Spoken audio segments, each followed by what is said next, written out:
Janani Sarudang Deving Ramakrishnan Jagadguru Pada Padme Tayasritva Pranamami Muhurmuhu Om Namo Jathagne Dahika Shakti Ramakrishne Sthita Hiya Sarva Vidya Swarupatvang Sarudang Pranamamyaham. Good evening, dear guest and audience.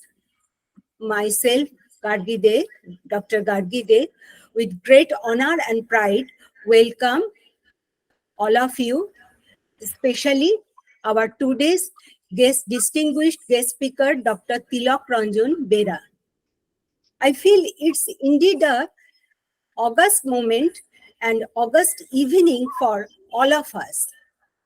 Dr. Bera has taken out his valuable time to share his journey from a medical practitioner to an Indologist, a Nehru Fulbright scholar, and also awarded Senior Research Fellowship by Ministry of Culture, Government of India.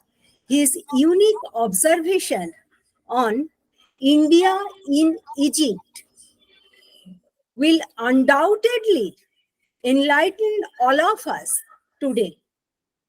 I request Dr. Bera to start his deliberation.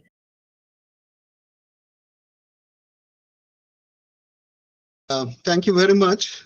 I'm grateful to Modak Trainer Academy for giving me this opportunity to discuss about the pre-recorded period of India or that of the world.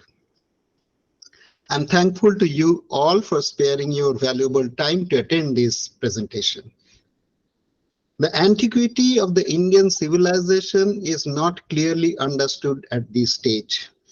Indian civilization could be one of the oldest or actually the oldest civilization of the world. There is a need to deal with the pre-recorded period human migration and arrange the antiquity of the Indian civilization by assimilating information from various sources and including all the relevant subjects. There has to be a multidisciplinary and scientific approach to arrange the antiquity of Indian civilization. I have authored a book titled India in Egypt. I'm going to discuss about the contents of this book in this presentation. As the name suggests, it is all about an intense connectivity between Indian and the Egyptian civilization. In fact, I'm making an attempt to establish that Egyptian civilization was established by the Indian origin people. It is possible that in the meantime, the British education system, which continued for over 200 years, arranged our history which is suitable to them. And unfortunately, we are continuing their guidance, that is the British guidance in our education system. They not only distorted our history, but actually managed to convince us that Indo-Aryan had come from the West and they actually brought civilization in this part of the world. Under the circumstances, my concept of Indian origin people traveling from India to the West and establishing other ancient civilizations may appear unbelievable. Because in the meantime, what we have been taught in our education system does not encourage such a line of thinking. But it is possible to prove that what we have been taught in our education system is not correct in every sense. Ground evidences and available scientific data suggest that Indian origin people had traveled to Western territories like Mediterranean region, Egypt and Greece, and Anatolia long time ago, maybe 10,000 years ago. They settle in different regions and eventually they started ancient civilizations which emerged in different part of the world. Let us make an attempt to understand the available scientific data as well as the ground evidences, what these ground evidences suggest us, and when we arrange them with the help of scientific data, available scientific data today, how the migration path or the early migration path of anatomical modern human changes. Now we are approaching this subject, that how old is our civilization. We are approaching that with the help of various individual subjects like anthropology, archaeology, history, genetics, language, and ancient texts, and like that. But this approach has its own limitations, like the historians and archaeologists are not clear about the genetic data available in the rest of the world, that what are the genetic data of Indian origin people available in different part of the world.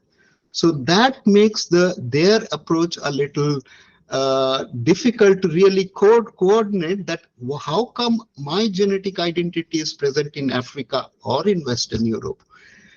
And as far as history is concerned, history is only 2500 years old. That is, anything which is authentically recorded is history, and the scripted record starts in relation to India only 2500 years ago. Whereas in the recent studies, following the recent studies, archaeologists have established that the Indian civilization is at least 10,000 years old. Or go back, I mean, this Rakhigadi, Mehergarh, Virana, and then even Gulf of Combat Cultural Complex. All these are roughly 10,000 years old. Now, this period, that is the pre-recorded period, is least discussed in any scientific forum. In my book, in India, in Egypt, I have, on the other hand, tried a multidisciplinary approach, because I realized that unless we include subjects from the latest, I mean, unless we include data from latest scientific subjects, we will not be able to arrange the pre-recorded period of India in a scientific manner. That is, we will not be able to establish the antiquity of Indian civilization in a manner which will be acceptable to the global community. So I have collected information from various sources like archaeology, anthropology, genetics, as far as I could understand, of course, history and language and culture. And I had to personally visit to distant lands like Egypt and Jordan, Israel, Greece, Turkey, to collect ground evidences there. I've written about a completely new concept of anatomical modern human migration, and that is on the basis of ground evidences available today. We have to collect, I mean, whatever we think, we have to collect, like whether the evidence still exists in India. What are the evidences of a period which predates the historical period? Evidences of each period of the development of the Indian civilization is actually present in India. So we have to collect those evidences and arrange them in the right manner. Genetics provides us scientific information about the site of origin and the period of origin of a particular fraternity in a very precise manner. We can actually say that R1 alpha originated here, or R1 alpha originated at a particular period, let us say 25,000 years ago, and we can actually mark the places where the R1 alpha is present today. Here I am showing a map of R1 Bravo. Uh, Moreover, one thing is there, when we have to convince the Western world, we have to give them information, or rather we have to challenge them in various subjects where the data have been generated by them. Now, till some time ago, entire genetic data were generated by the Western world. So if we manage to arrange their data, that what they have drawn in this map, they have to accept it because they have generated this data, they have published these papers, they have created these maps. So they have to accept it because all we are doing, or all I am doing, is actually arranging this available data in a completely new manner, which has never been attempted before.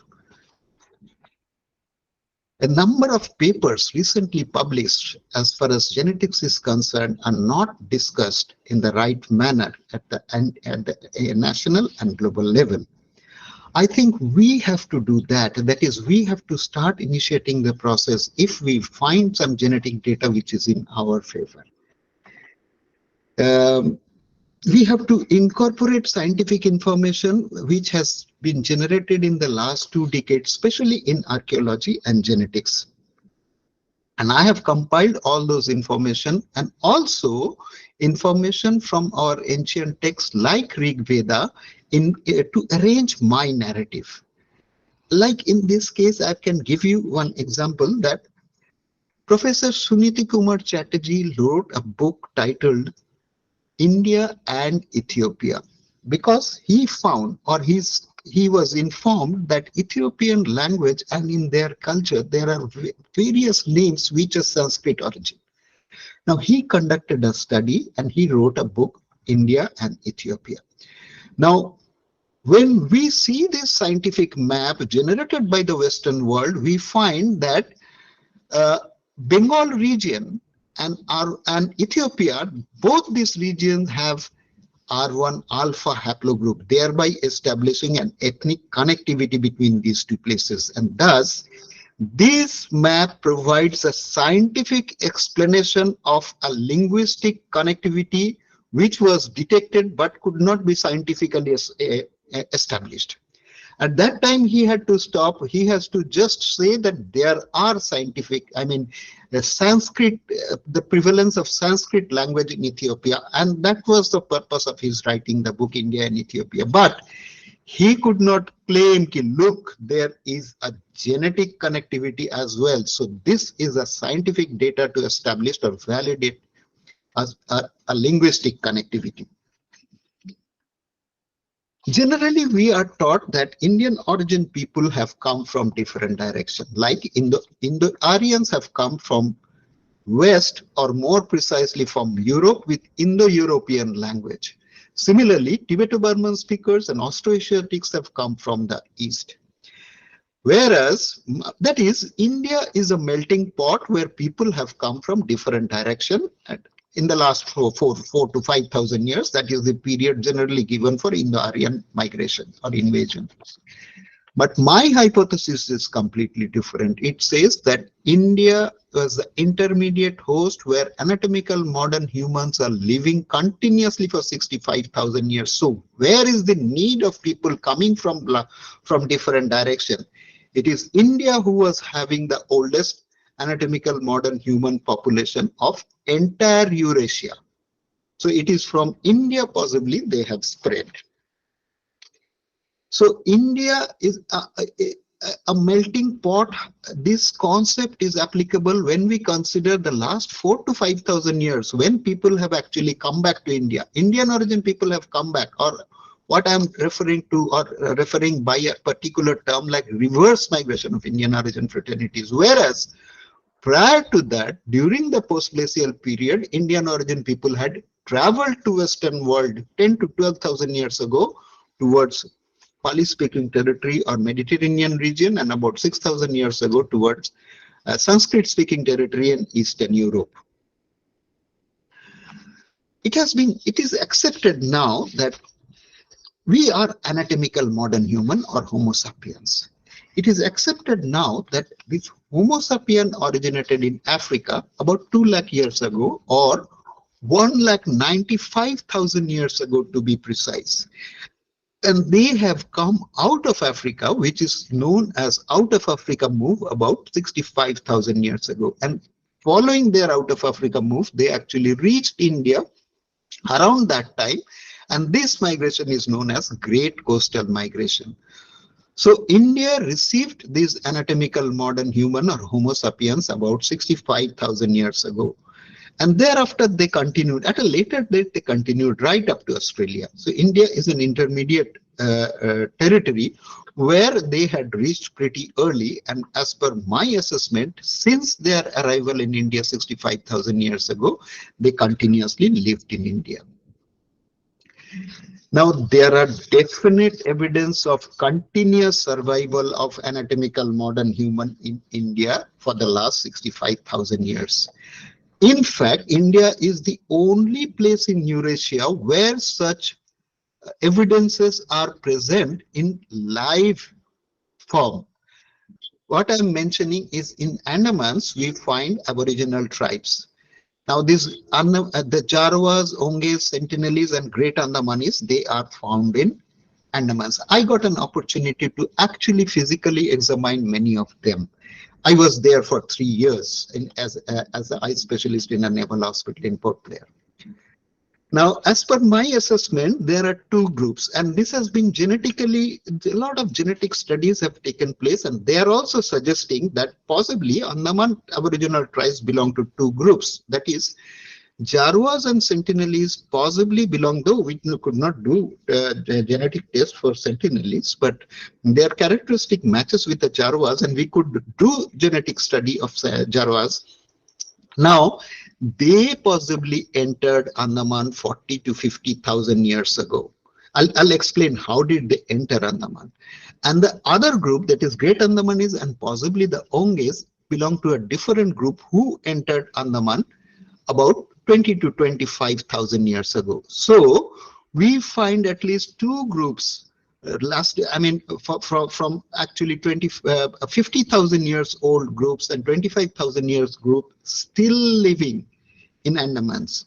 That confirms that India, or east coast of India to be precise, was actually having continuous survival of these anatomical modern human. And then they actually managed to enter Andaman walking when a land bridge forms from Bengal Myanmar coast. Unfortunately, these are the issues which, for whatever reason, is not usually discussed in the Indian forums, even in scientific forums. Nobody is explaining how the Andaman Aboriginal tribes actually entered, but definitely there has to be a scientific explanation for this, and I'm trying to explain that in a scientific manner. Now, in addition to that, we find Aboriginal, dark complexion tribes living south of Vindhya Parbat. And who are these people? Why these fraternity is not present in North India? They are not present in Northeast India, and they are actually not present anywhere in Eurasia. So they are the continuation of the Negrito population which has survived in Andaman. Now, either they are pre-glacial period population or they are early post-glacial period population who has survived only in India. So they are a very interesting group of anatomical modern human who are found only in India. But hardly there is any discussion about these fraternities, and because they are different, their genetic identity has been differently detected, and they have been labeled as ancestral South India in a very recent genetic study. Now, Andaman Aboriginal tribes are definitely pre-glacial period population, and the post-glacial period population had formed in the Bengal glacial coastal shelf because they have to originate from the pre-glacial period population. Now, all these factors remains completely undiscussed at the global level, whereas when I am arranging the ground evidence, everybody has to accept that there has to be a scientific explanation about the presence of Andaman Aboriginal tribes, but nobody is explaining that. Whereas when I am arranging all the ground evidences, these are ground evidences. So somebody has to arrange them in a continuous narrative. Who are these people? And then we have to come that post-glacial period fraternities actually originated in the Bengal glacial. They include R1 alpha, R1 bravo, and O haplogroups.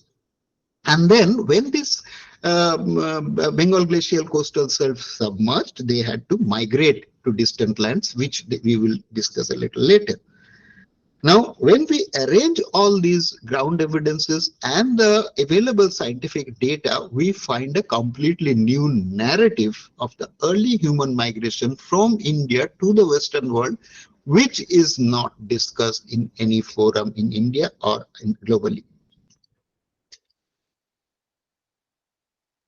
Now we are in a position to say that possibly Bengal-Myanmar coast played a very crucial role in the origin of the post-glacial period genetic identities, and they had traveled from here. We have to arrange the migration path. I have discussed that in detail in the book. That they had traveled from here to the Mediterranean region, to Egypt, and to let us say Anatolia, and established even to Crete of ancient Greece, where Minoan civilization emerged, and they established all the ancient civilizations. It took me 20 years of extensive exploration of the Indian subcontinent to collect ground evidences, because when I am preparing my presentation to be presented at the global level, then I need to present it with ground evidence. We can't say that this is what I think. You have to show this is what I'm getting. So fortunately, I got a wonderful opportunity to work with the Aboriginal tribes of Andaman and then various languages of Nicobars, because I was there for 3 years and I could go to almost every island there. So I wrote books on Andamans and Nicobars. Then I realized we know very little about Northeast India. Northeast India is not authentically recorded, or good library material is not available, and there has to be a lot of things which are not documented and not available in the library material. So I explored Northeast India for almost 10 years, and then published a book on exploring Northeast, the 7 pristine pearls of India. Then I realized that trans-Himalayan migration was through Ladakh. Then I had to explore Upper Indus Valley. I mean, I have personally followed all the ancient rivers, or all the rivers which are actually originating from Mount Kailash, because I was convinced that this trans-Himalayan migration was through, but I mean, it pivoted Mount Kailash. So then in the Upper Indus Valley, I had to explore extensively which valley has which fraternity. Like there is a, in the Upper Indus Valley, we find an Aryan villages. There are 5 villages which are known as Aryan village. Who are these people? What are their physical characteristics? What are their cultural characteristics? Which religion they follow? That was very important. So I wrote a book on Ladakh, and then I was posted in the west coast of India for 4 or 5 years, and then I realized that a lot of reverse migration Indian origin fraternities had actually landed in Maharashtra region, along the west coast of India, right from Gujarat, Maharashtra, Konkan region, and to South India, that is Calicut and all, at a much later stage. But western coast has a lot of interesting evidences of early migration or reverse migration of the Indian origin fraternity. So I wrote a book on Goa, where I actually emphasized on pre-Portuguese Goa.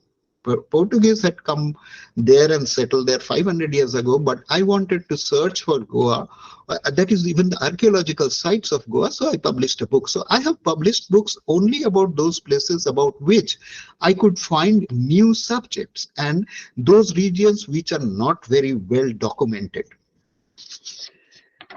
As I was exploring Northeast India, I realized that these regions had an intense connectivity with the Mediterranean region or Red Sea region.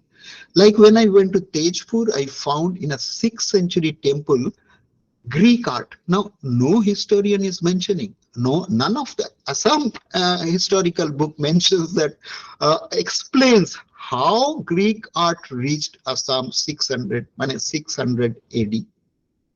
So these are the things which I was collecting as my puzzles, that these are the puzzles. I have to arrange all these puzzles into my narrative. Then I realized Israel is giving visa to Mizos. So not only people from Israel or the Mediterranean coast had come to Mizoram for whatever reason, this has been genetically matched. I have been to Israel. I have given lecture in Israel also. And I realized that that's a very small country. So they won't give visa to anybody because Israel is one of the most advanced countries of the world and very, very rich in scientific studies. So they have matched their genetics with the Northeastern people, particularly with Mizos, and given visa to them, considering that they were also Jews and please come back to us. Now that gave me a definite connectivity, genetic connectivity between Mediterranean region and Northeast India. Then when I was exploring the Ahom kingdom, Charaidao in upper Assam, Sibsagar, there I realized the Ahoms created ancestral memorials which are very similar to, structurally and functionally very similar to the pyramids of Egypt. Again, there is a connectivity of Northeast India with Egypt. So eventually I was convinced that Indian origin people had a strong ethnic connectivity with not only Europe, but also with Egypt, which was not really discussed. I don't find much of discussion about Indian connectivity with Egypt. So I traveled to Egypt and explored that region and found so much of evidence. In fact, in this cover, I'm trying to explain that what you see as Sphinx is actually nothing but Durga. That is inseparable association of a deity with lion. Now, their form of, in case of India, we keep the deity and the bahun or the lion separate, whereas in case of Egypt, Egyptian art or Egyptian iconography, they actually blend the feature of the animal and the bahun, and that is the deity and the animal together, and thus they have Horus with Gorur face, or rather falcon face, and then they have Sphinx where the deity is associated with lion, and inseparable association of with lion. So then I traveled to Egypt, and after coming back, I had so much of evidence that Egyptian civilization had a very, very strong ethnic connectivity with India. And in fact, I was convinced by then from the genetic data that actually Indian people had traveled to Egypt 10,000 years ago. And thereafter, it started forming the civilization of all the dynastic civilization started there about 5 to 6,000 years ago. But much before that, Indian origin people had reached there. So that gave me, and I wrote a book titled India in Egypt. But I realized that it is no point only thinking that Indian civilization is old, but I have to collect evidence. If required, I have to travel to Mediterranean region, every Mediterranean, wherever I thought that I will find evidences of their connectivity with Indian region, I had to travel and explore that and to collect evidence to present it in a manner which should be available to the global community. So I thought it is no point to think that it may have connectivity. I have to physically visit those places and collect those evidences. And that is what I have done as far as India and Egypt is concerned. But when I am arranging this, I had to talk about many, many new concepts that what are the concepts which we are not discussing? That is why we are not understanding the antiquity of the Indian civilization. So I had to discuss a number of new concepts. So which are the concepts now? These are the new concepts, that is rising and lowering of seawater level during glacial and interglacial period, and formation of a land bridge to the Andaman. As I have mentioned, that we find Aboriginal tribes in Andaman. So we have to explain how did they reach there. We find them, but we don't discuss that how did they reach there. Did they walk into Andaman? If they have walked into Andaman, even that we do not discuss, as if no, we can't understand, so there is no need to discuss. That is not fair as far as a scientific approach to a subject is concerned. So as you know, we know, all of us are aware, but there is no discussion about how did they reach there. Then whenever we reach about, we discuss about the Andaman archipelago, I mean the migration of there, we have to consider the Bengal glacial coastal shelf. That The entire Bay of Bengal is shallow water sea, and thus when the seawater reduces during glacial period, so we have to understand what is glacial period, why the seawater goes down, and why a huge landmass surfaces in the Bengal glacial coastal shelf, and a lot of people settles on that Bengal glacial coastal shelf, and eventually when that Bengal glacial coastal shelf submerges because of the rising sea level during interglacial period, these people, those settled people, gets displaced and some of them migrate. And then what is the meaning of this animal symbol? This is one of my favorite. We will discuss it a little later. And then this migration path is one of the major migration path is through Trans-Himalayan migration, pivoting Mount Kailash.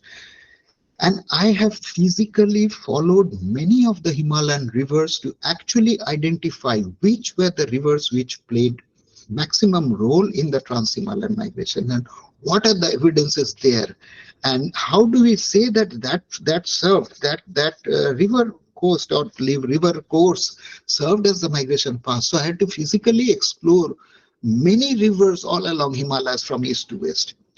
And then I personally believe that actually a matriarchal culture spread from India, and this is confirmed when we read Rig Veda, that the people who are writing or who are praying the patriarchal deities like Indra, Ogni, Borun, Mitro, it gives, Rig Veda gives a good idea that what was the matriarchal, which were the matriarchal territory, which were the patriarchal territory, and this is the description of the patriarchal territory. I mean, ruling over matriarchal, or rather capturing matriarchal territory. So nobody has ever thought in that line as far as Rig Veda has concerned. At least I have not read any article in that context. But my concept is, from India we had sent a matriarchal culture, and at a later date a patriarchal culture came back to India. And then about temporary and permanent settlement zones of India, nobody has thought about that. Now, there are territories in India like south of Vindhya Parbat where we find people have lived continuously. That is why dark complexion tribes are exclusively there, whereas the northern India, there people can live only during interglacial period when Himalayan rivers are flowing. Now, it's a very complex subject, so it's very difficult to explain in 10-15 seconds. It is extensively discussed in my book, where I'm just touching those subjects. So these are the subjects we have to think about India if we really want to understand how old is Indian civilization by ground evidences. There are we have to arrange whatever is what we see. Why the dark complexion tribes are only south of Vindhya Parbat, that is in, let us say, in Jharkhand, in Chhattisgarh, and central India, and whereas there is no dark complexion tribe is northern India, northeast India. So we have to actually apply our mind and explain all these ground evidences in a scientific manner. And finally, the reverse migration of Indian origin fraternities by land and sea route. And then it is possible to establish that reverse migration took place both from Egypt and Europe. Now, all these subjects are so interesting that people can write books on each. But at this stage, these subjects are not discussed. Now, I have explained many of these subjects quite elaborately in my book, India in Egypt, but it is not possible to explain each of them elaborately in this 1-hour presentation.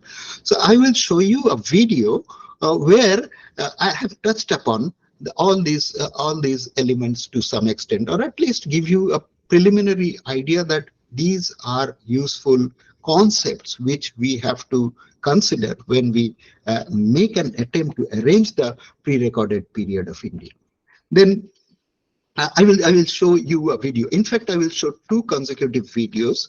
One of them is on this subject, that how I am arranging the all these issues in the book. And the other issue which we will show you, another video, is how important is the Bengal-Myanmar coast or east coast of India. This was a unique territory not only of India but that of the world.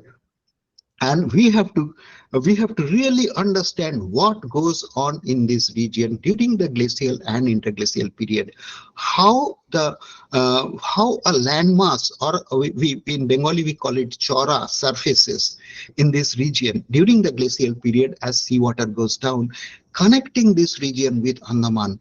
And then when the seawater increases during the interglacial period, this submerges, displacing the population settled there, which they had to and then migrate to distant lands. So we have to understand the unique nature of this particular territory, which I have referred to as Bengal Glacial. I don't know. I don't think anybody has ever coined these terms, and ever explained any unique nature of this. Because I personally feel unless you understand the unique phenomena taking place in this region during glacial and uh, interglacial period, you will never be able to understand the early human migration or post-glacial period human migration from here. And this is the region where the post-glacial period genetic identities like R1 alpha and R1 bravo originated. So we have to concentrate in this region. Now I would like the organizers to show both the videos one after the other. Okay, sir. Stop sharing.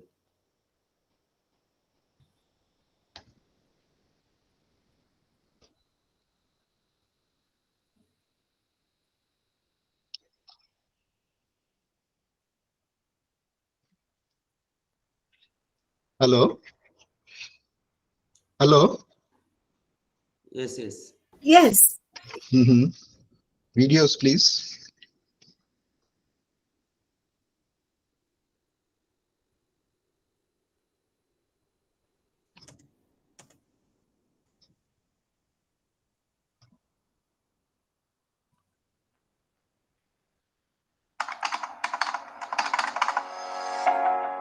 Though Indian civilization. Is it audible? Yes, but I can't. Yes.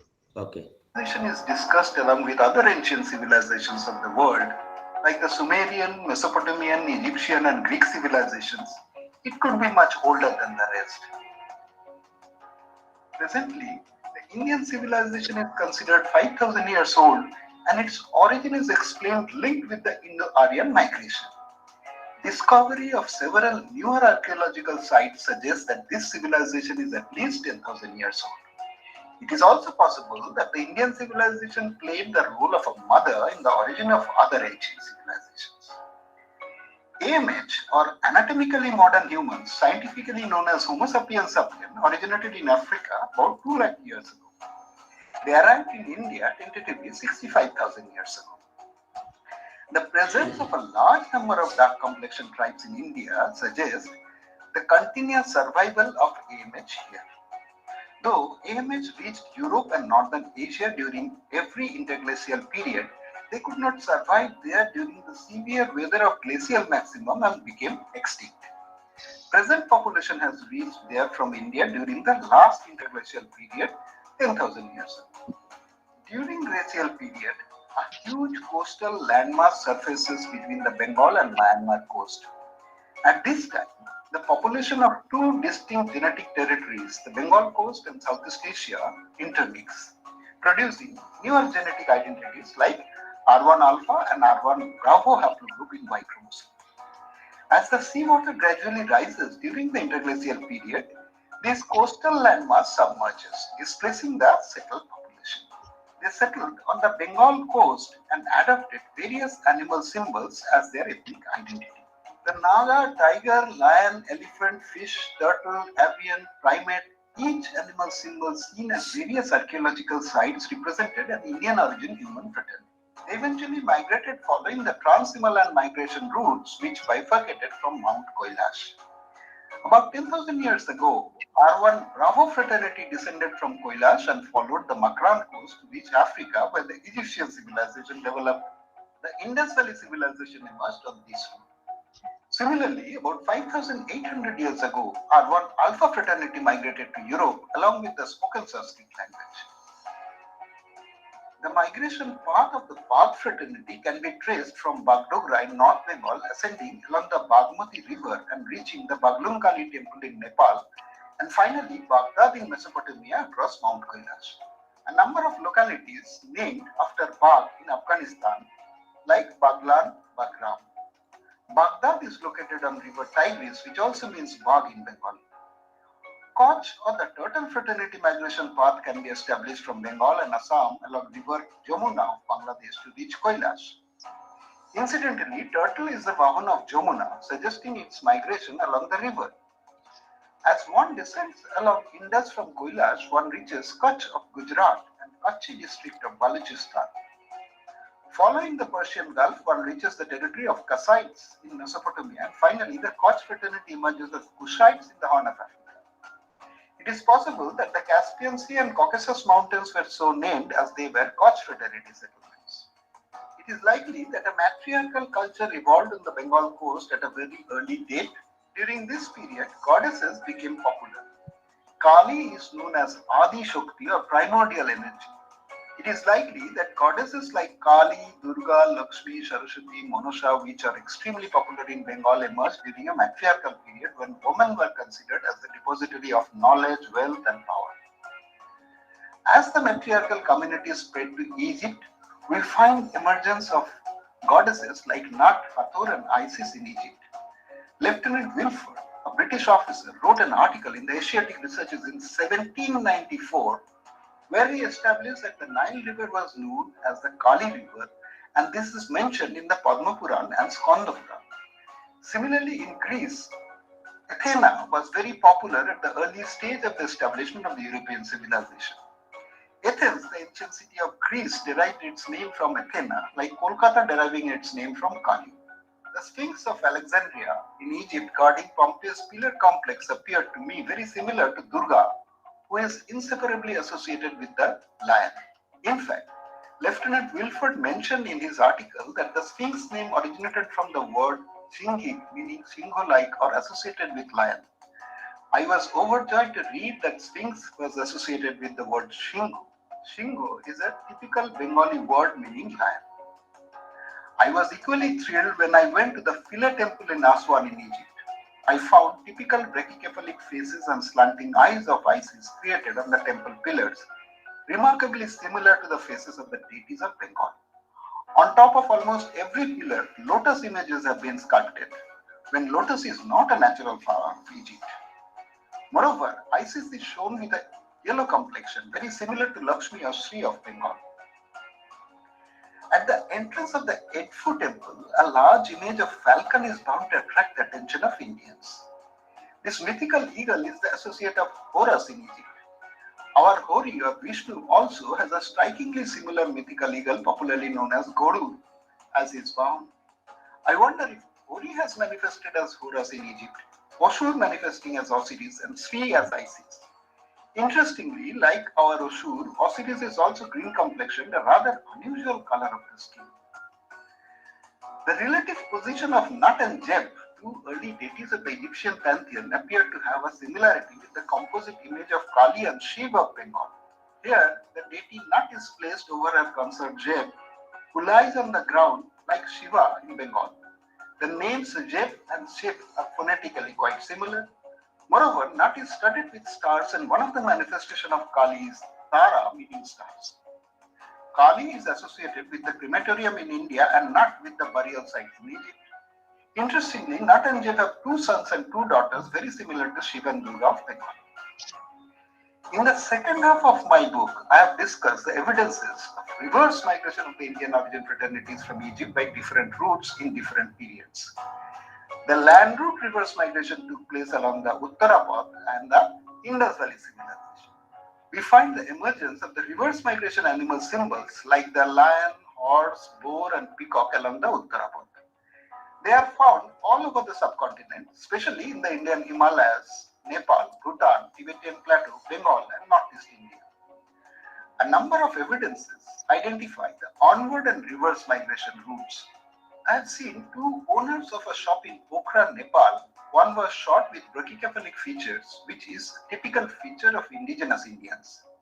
while the other was not only tall but had oligocephalic face, which is a typical feature of some regions of Europe. I've also seen Kali in Kamala Sagar temple of Tripura draped in a white sari, suggesting her reverse migration nature. Over a period, the sea route reverse migration from the Red Sea region got established and extended to the Bay of Bengal as they were keen to reach the matriarchal territories of Ganga region. The Prakrita-speaking fraternities returned back to Bengal at this stage. As the Bengali-speaking reverse migration fraternities settled in Bangladesh, their Bengali dialects were different. I realized that the reverse migration fraternities had settled in the northeast India since a very early period. During the land route migration period, they had come through Uttarapur along river Brahmaputra from Kailash. Many of them had settled in the higher reaches of the Himalayas like Monpas of Tawang, while some others descended to the Brahmaputra valley. The reverse migration fraternities from the Red Sea arrived later who settled in the region using two different routes.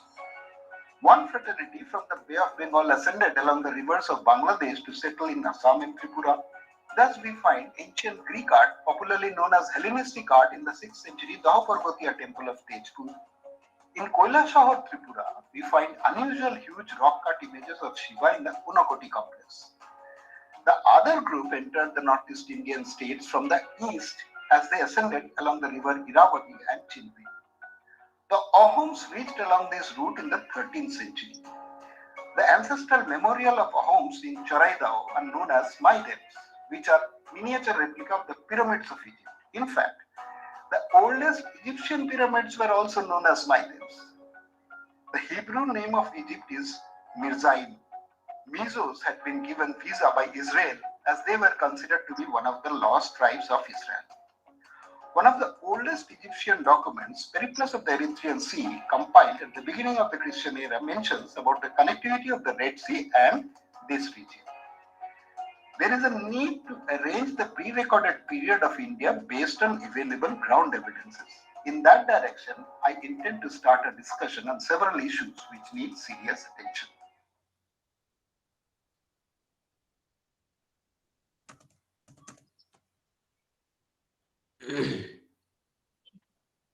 Second one. Look to the second video.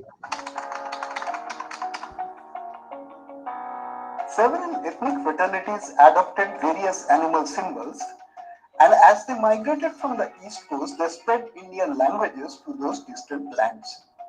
What was so special about the east coast of India, where all these ethnic fraternities developed? Is it possible that newer image fraternities like R1 alpha and R1 Bravo haplogroups in Y chromosome originated in this region? Unless we are able to establish the unique nature of the Bengal-Myanmar coast to justify the origin of these newer genetic identities, the discussion regarding migration of various ethnic fraternities from the east coast becomes baseless, and also the spread of Indian languages. Interestingly, R1 alpha haplogroup in Y chromosome genetic identity is found in the entire Indo-European language-speaking territory, extending from Eastern India to Western Europe. Thus, this entire territory is clearly linguistically and genetically continuous. Europe also has high percentage of R1 Bravo haplogroup in Y chromosome genetic identity. These genetic identity is found in various other regions of Asia, including India and Mesopotamia, and also in the Afro-Asian speaking Central Africa. Interestingly, an isolated pocket of this genetic identity is found on the east coast of India, which has not received the required attention so far. These isolated pockets need to be included while charting the early migration path of the fraternity. In fact, these isolated pockets could be their oldest settlements. Presently, it is believed that R1 alpha and R1 Bravo haplogroups in Y chromosome both originated in Eastern Europe near the European Steppe and Anatolia region. However, many scholars consider that the origin of R1 alpha in South Asia cannot be ruled out.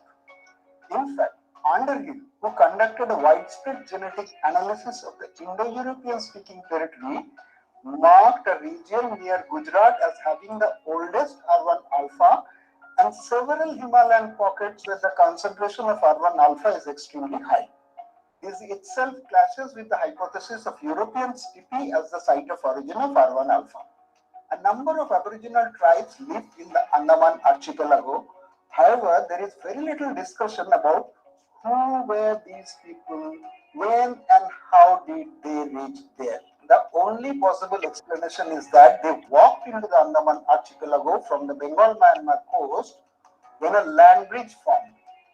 During the glacial maximum, the sea level subsides by about 400 feet or 130 meters, and the Bengal coastline recedes, connecting Andamans with the mainland.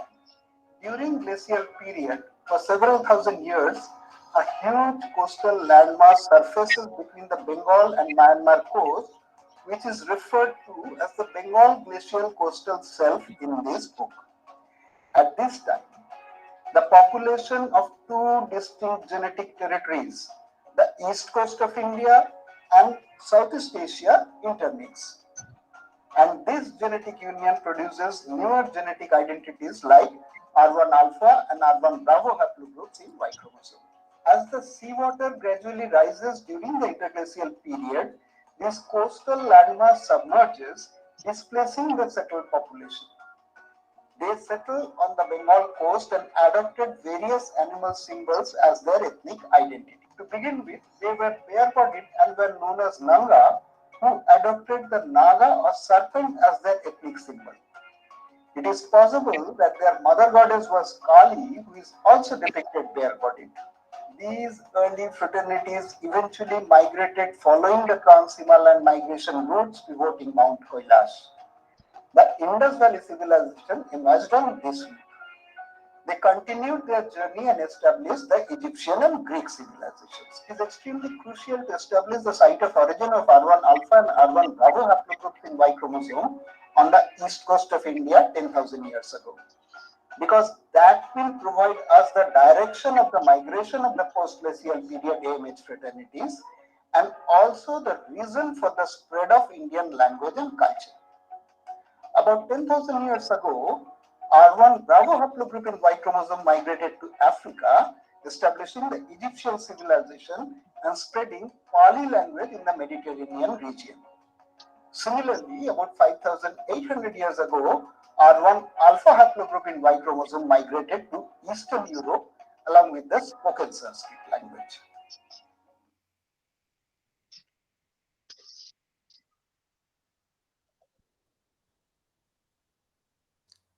Okay, sir, start your sharing. Mhm.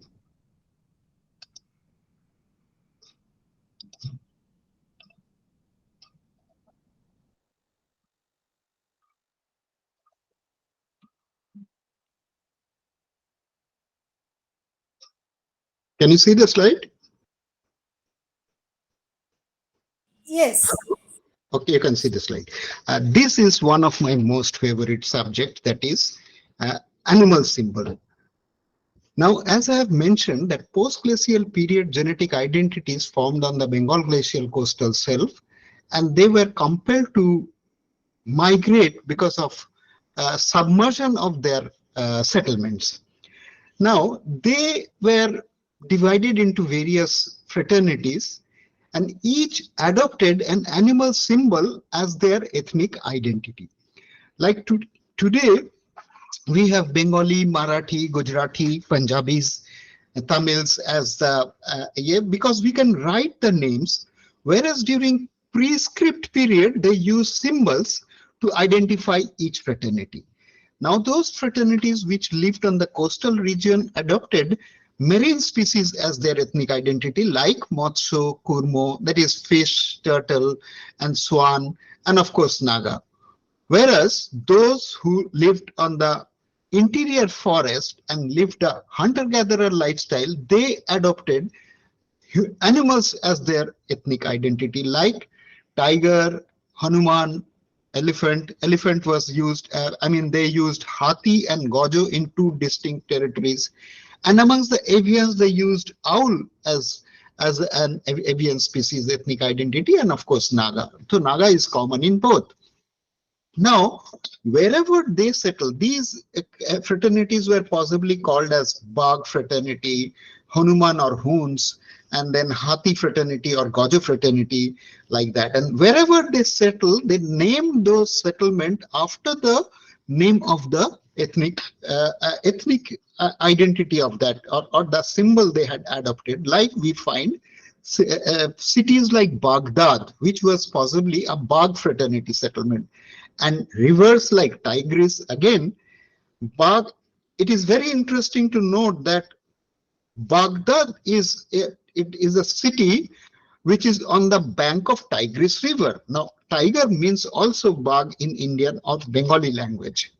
I mean, Bagh is a very specific Bengali term, like Singo. Bagh is not called Bagh in any other language or many other languages, mostly in Bengali only. And Singo is even more specific, because in Singo is known as by other names like Sher or Babbar Sher in Hindi and other language. But whereas Bengali is called Singho as, I mean, lion as Singo. Now, as I have mentioned, that there were cities which were named after these fraternities, Bagh and that rivers. Similarly, some of the settlements like Hathi it was the capital of Hittite Empire, and then Gojo was another settlement which is now known as Gaza Strip or Giza of Egypt. Why I consider that Gaza Strip is possibly from Gojo is because these people were to begin with Pali speakers, and the Pali speaking settlement was known as Palistan. It's in the same place, and that is now known as Palestine. And incidentally, Gaza Strip is part of Palestine. So both these names, of course, all these names are now considered that they originated from Greek and Latin. But if we consider, or if we claim that it is possible that they actually originated from Indian origin languages. Now, this animal symbol is a very interesting subject, and mind that I'm discussing a subject which is not there in Google Encyclopedia. It is not there in Wikipedia as yet. Whereas I have arranged these animal symbols through a flow chart. And not only that, I am mentioning that this Bagh fraternity over a period of time actually adopted lion symbol either on the Mediterranean coast or in Africa. Similarly, the fish fraternity at a later stage adopted Oshu or horse symbol. There is a lot of reference of horse in Rig Veda. Which I have discussed in my book India in Egypt. Now, and another interesting thing is during the matriarchal period, as I mentioned, that matriarchal community spread first, and during the matriarchal period, a fraternity used cow symbol. And whereas the same fraternity, when they transformed into patriarchal community, they used bull symbol. Now, what we see is cow is associated with a goddess, and bull is associated with a god. Now, see how over a period of time these animal symbols change from one gender to other gender, and even, but we don't give a damn to it. We don't understand head or tail of it, why it is. Whereas these animal symbols are there in each an archaeological site, or almost in each temple, and not only in India. You will find animal symbol in the art of Greek civilization almost everywhere. You can't take a photograph of Egyptian art, I mean archaeological site, without including an animal symbol. And not only Greece, I mean Egypt, even in Greece. I'm just coming back from Greece. There also, I will explain all those things in my next book, what I have seen in Greece and in Turkey. But here we are discussing about the animal symbol, which is a very interesting subject. And once we understand the significance of this, that actually we can arrange the footprints of each animal symbol to understand and trace the migration path of that fraternity. Where did it go, through which path? Because we will find that animal symbol on the temple walls of that. That is precisely what I was doing when I was migrating, or I was actually trekking along the rivers, which were the migration path of those early fraternities. So then finally we can actually, when we arrange a genetic identity, like as I mentioned, that R1 Bravo is a post-glacial period genetic identity. Now, there are many pockets have been detected of R1 Bravo. Now, when we connect these pockets, we actually get the migration path. And then we can actually challenge how come Western scholars are actually bulldozing and making us, I mean, convincing us that it had originated in Europe, whereas we can clearly see that the pre-glacial period fraternities like Jarawange Sentinelese are still found in India. So that is the most suitable place for origin of the post-glacial period genetic identities. After all, a baby will be born where the mother, where the parents live. Anyway, it is possible. This map provides that. Let us say we have found that actually the language of India, that especially of Bengal region, is the same as in Cameroon, or this is a Chadic territory or Afro-Asian speaking Central, not Central Africa. In both places we find R1 Bravo. So this is the migration path which can be traced, and we have found the footprints of each fraternity. And then this genetic identity is extremely important. In this case, we have found various, we have identified the Sharma et al. In 2009 conducted a genetic study of West Bengal population, where he confirmed that West Bengal, a 6.5% population of West Bengal has R1 Bravo. Now that is very important because we can clearly see that this is a pocket of R1 Bravo, and no, it is not present in the region, whereas there are other pockets also where we find R1 Bravo, like we find in West Bengal it is 6.5%, in Punjab, amongst the Punjabis it is 7.6%, Pathan 9.5%, and Pakistani Hazara 32%, and Baloch 8%. So when we connect this pockets of R1 Bravo, we actually get the migration path. That is how I have arranged the migration path. It is not that whatever I thought and I have said the migration had taken place along this course. I am actually physically visiting those places and collecting scientific data which are valid and generated by the Western scholars, and then I am claiming that this has to be the migration path. Now, where did they go? Let us say the Kali worshipping fraternity had migrated, that R1 Bravo. Where did they go, and whether there is any evidence? Yes. Now, this is when the day I got this article from Asiatic Society, I had goose pimples. Basically, Lieutenant Wilford in 1794 published an article in Asiatic Researches, which was published from Asiatic Society, Kolkata, and this article, this is a 183-page article. I have collected that and I have gone through every page of it. It's written in Old English, but it is worth reading. Now, here he is mentioning that Nile River was known as Kali River. See the heading on Egypt and other countries adjacent to Kali River. That Kali River is or Nile of Ethiopia, from the ancient texts of Hindus, by Lieutenant Wilford, Francis Wilford, and this ancient text means Skandapuran and Padmapuran. Now, the Britishers, in this case Britishers and other Europeans, were aware that India was the source of knowledge, and Indian origin people had traveled and established other civilization. Like in this case, they are actually connecting Indian civilization with Egyptian civilization, and there are 101 such books written by the Europeans prior to Macaulay's visit in India. Now we have to compile. What I have done is compile those information. I can share at least two books. I'm tempted to mention at least two books. One is India in Greece by E. Poco, published from London in 1850. There also he mentions why can't we accept, that is, he is asking the Europeans to accept that Greek civilization was established by Indian origin people, and he is actually an European who is establishing with evidences that we have to accept someday that Greek civilization was established by Indian origin people. Similarly, there is, in fact, I actually went to Greece and went to many places which he has mentioned to collect my ground evidence, what is there on ground. And then there is another book called Jesus Lived in India.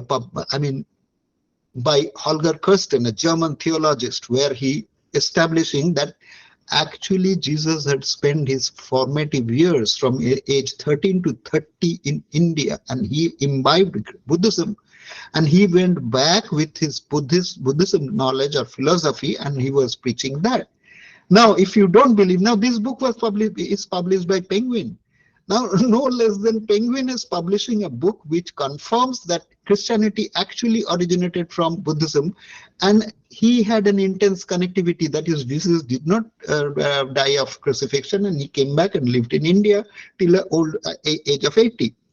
If you don't believe, then all you have to do is go to the internet and search for Jesus was a Buddhist monk. Now, let me tell you who has published this documentary. BBC. I hope you will accept that even BBC is producing a video a documentary that actually Jesus had connectivity with. Jesus was a Buddhist monk, so the name is good enough to give you the contents of the video or the documentary. But many of us have not read this or even seen this video when it is on our plate. And some of us are not even aware that such documents exist. And all I am doing is just collecting or compiling all this to convince that you have also said this. Why? And now in the last 10-15 years, a lot of genetic data are actually confirming what they had explained through other mode of study.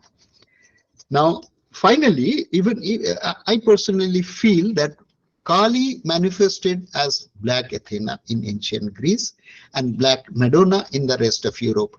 Please notice that Black Athena has owl and naga or snake associated with this year. Firstly, you have to consider that why should a white fair complexion community worship a dark complexion deity?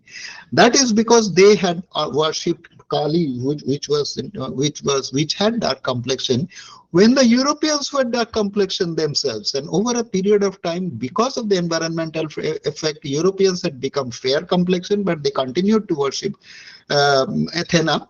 But again, they continued. Even Black Madonna eventually became Mother Mary, and the baby is Christ. Over a period of time, the complexion of Mother Mary and has become fair complexion to suit the demand of the fair complexion community of Europeans. But in Greece, I went to a place called Mathiora. I personally think Matara. Mathiora name is nothing but settlement of Matara worshipping fraternity.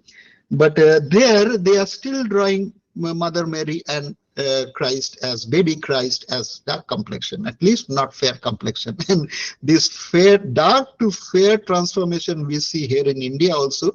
In many places you will find Krishna has become fair complexion in so many temples because of the public demand. The people prefer to see a fair complexion deity. And so you have when Krishna by name has to be dark complexion, whereas Krishna has become fair complexion in many places. That is my observation. I don't want to go into the controversy, but that is one comparable observation. Finally, yes, Indian origin. I'm convinced that we can actually establish with genetic data that Indian origin people had spread to different part of, let us say, Mediterranean region, Greece, Egypt, Anatolia, and in Central Asia.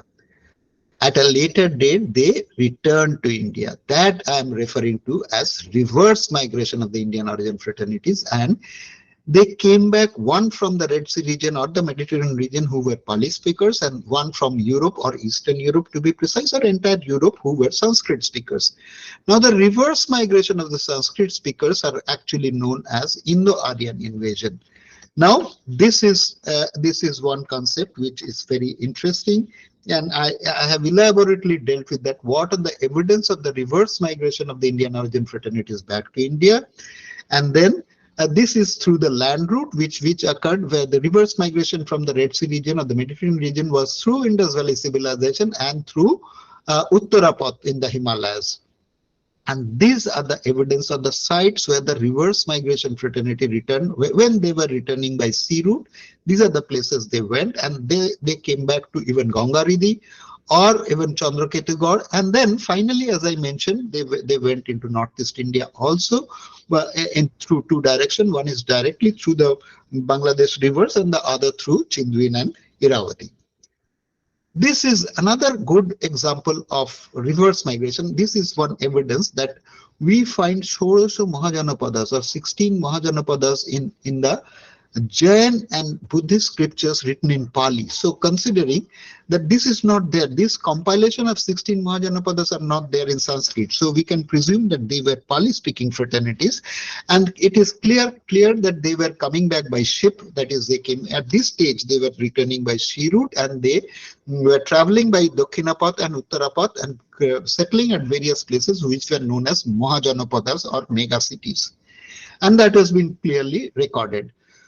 So these were the reverse migration Pali-speaking fraternity. These occurred definitely before 6th century BC because they got recorded in Jain and Buddhist texts in 6th century BC.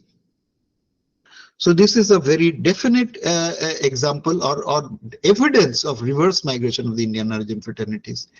And this is another map which I have drawn that actually Pali-speaking fraternity about 10,000 years ago went from India and settled on the Mediterranean coast, and their settlement was known as Palistan, which is now known as Palestine. And that region, along with Egypt and Crete or part of Greece, was Pali-speaking. Even India in Greece, author Pocock is actually mentioning there in the ancient time, in the Minoan civilization, that language was known as Palasa or Palasi, Palaskan. Basically, they are probably referring to Pali language.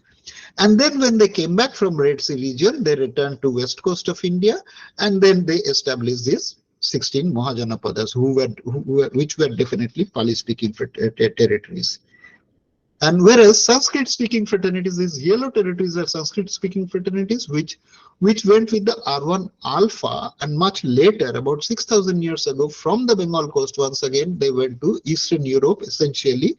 That is R1 alpha and Sanskrit or Indo-European language are inseparably associated. It is observed that wherever R1 alpha is there, they're speaking Indo-European language. And then finally, it is very difficult to convince the Western world that Indian origin people had went and established and settled in different places and in established ancient civilizations unless we establish these migration paths with genetic evidence, which generally they have generated. We have to convince them that these genetic data we have, but it needs proper interpretation. Unfortunately, wherever the genetic information is not suiting them, there is little discussion about all those issues. Now, what should we do to convince the Western world that ancient civilization actually spread from India? Now, this is what I have. These are my suggestions that this is how we can establish that that these are the evidences which suggest that. Please consider these suggestions and explain it in a scientific manner. And when we make an attempt to explain them, actually it suggests that Indian origin during post-glacial period, that is, when the Bengal glacial coastal shelf submerged about 12 to 14,000 years ago, at that time, the post-glacial period genetic identities like R1 alpha, R1 bravo, and O haplogroup migrated from Bengal coast to the Western world. So we should draw the attention of the global scholars towards the Andaman tribes still present in the archipelago. This establishes that pre-glacial period anatomical modern human fraternities continuously lived in India. We should discuss about their migration path, thereby introducing the concept of glacial and interglacial periods resulting in the rising and lowering of the sea level. We should establish the concept of emergence and submersion of the Bengal glacial coastal shelf, that during glacial period, Bengal glacial coastal shelf is forming, and during interglacial period, it is submerging. Submersion of Bengal glacial coastal shelf compels the fraternity settled there to migrate.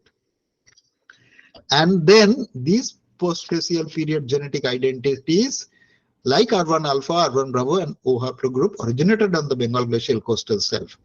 As pre-glacial period AMH anatomical modern human lived here, uh, here the post-glacial period has to originate here. After all, babies are likely to be born where the parents live. This is the most important issue. Once this is accepted, world civilization would belong to the Indian origin people. And finally, we should discuss that Indian origin fraternity spread to distant lands as Bengal glacial coastal suburb. Each animal symbol is a worldwide phenomena. It is a global language, and this symbol originated in India, and we can actually trace their migration path by noting the footprints of each animal symbol. We will find that along this particular river we find now tiger symbols or tiger, Hanuman and Naga, whereas through some other migration path we will find lion coming back like that, or through other migration path actually elephant going. So it is possible to trace the migration path with animal symbols. And finally genetics. Now we had the skill. There are other evidences which suggest that Indian origin people, I mean, India was the source of civilization. That is, we had the skill of stone cutting and transporting those huge stone blocks. We created many wonders all over the world. In fact, all the structures which are considered as wonders of the world were actually stone cut structures or stone cut symbols, and we had special skill. And that is why we find even in Kailash temple of Ellora, a magnificent temple is constructed, which is a monolithic structure. It confirms that we had an ultimate skill of stone cutting. And that is why we see thousands and thousands of temples essentially made of stone, either stone block or monolithic. So that gives that Indians were especially uh, good in stone cutting skill. And then comes color code. Color code is also a concept of the Indian origin people, that we still consider our deities having different color. We paint our deities in different color. It has a significance. I have deliberately discussed what is the meaning of white, red, green, and that is there in Rig Veda as well. Rig Veda mentions about Horitasya, Lohitasya. Horitasya means green horse. Lohitasya means red horse. Incidentally, we don't see horse, green horse. Whereas Rig Veda mentions this, that confirms that here in Rig Veda, they are mentioning about a fraternity, horse fraternity from the green territory. Anyway, again, I can't elaborate on that in this short talk. Please read the book. We introduced terracotta, which continues as an art in India even today. And we introduced Pali and Sanskrit, which served as the root languages of many language families all over the world. It is possible to establish the reverse migration of Indian origin fraternities from Egypt or Red Sea region and Europe by land and sea route. And finally, we must appreciate that Gangaridhi of India was a militarily powerful kingdom, Indian kingdom, as recorded by Greek, Roman, and Egyptian historians. Even Alexander feared this strength. These are different things which are there in Indian record, as evidence, but we are not compiling them in the right manner and presenting it in a strong manner to the global community, for them to, if not to accept, but to consider them and to discuss them. And all these points will automatically establish that knowledge of other subjects like astronomy, astrology, mathematics, philosophy, medicine, metallurgy, and so on also spread from India. We suspect this knowledge transfer from India to the West, but fail to establish them convincingly. Now, if that is so, then why we are not discussing any of the issue? That is because British did a very smart thing.